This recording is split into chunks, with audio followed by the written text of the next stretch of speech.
Hello, sir. Good evening. This night, I'm gonna discuss the 5 given question in assessment. So, let's start.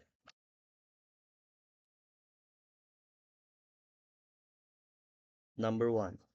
What is eloquent QORM in Laravel, and how does it simplify database instructions?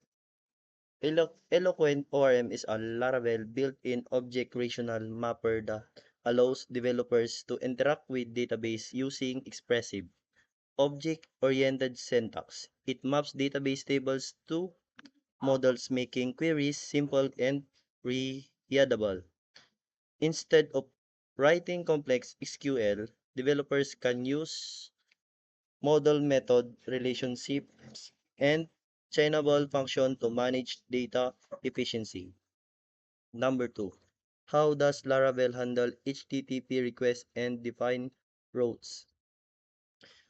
Laravel handles HTTP requests through its routing system. All routes are defined. It routes web PHP or routes API.php.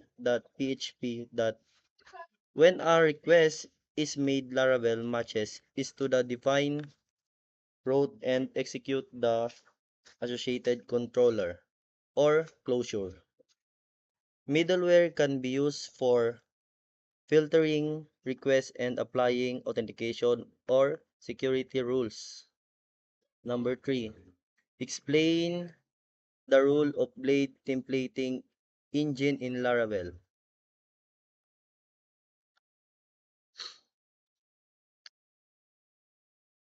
Blade templating engine.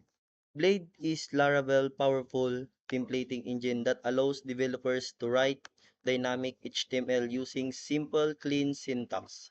It supports template inheritance, sections, and commit components for reusability. Blade also integrates seamlessly with Laravel data passing, enabling developers to embed PHP code and control structures without cluttering the views files. So number 4, what are the security features provided by Laravel? Laravel provides multiple built-in security features such as CSRF protection, input validation, hash password, and SQL injection prevention using Eloquent. It's also include authentication, scaffolding, encryption, support, and middleware for access control. These features safeguard web application from common threats, ensuring secure user interaction and protection of sensitivity data. So last part, number 5. How does Laravel support task scheduling? Task scheduling in Laravel.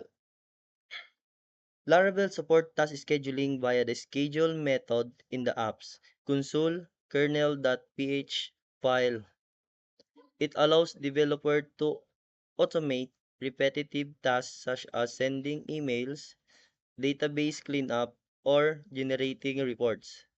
Instead of managing multiple cron jobs, Laravel provides a clean, expressive API to define and schedule tasks efficiently. So, yun lamang po sir. Thank you po and good night.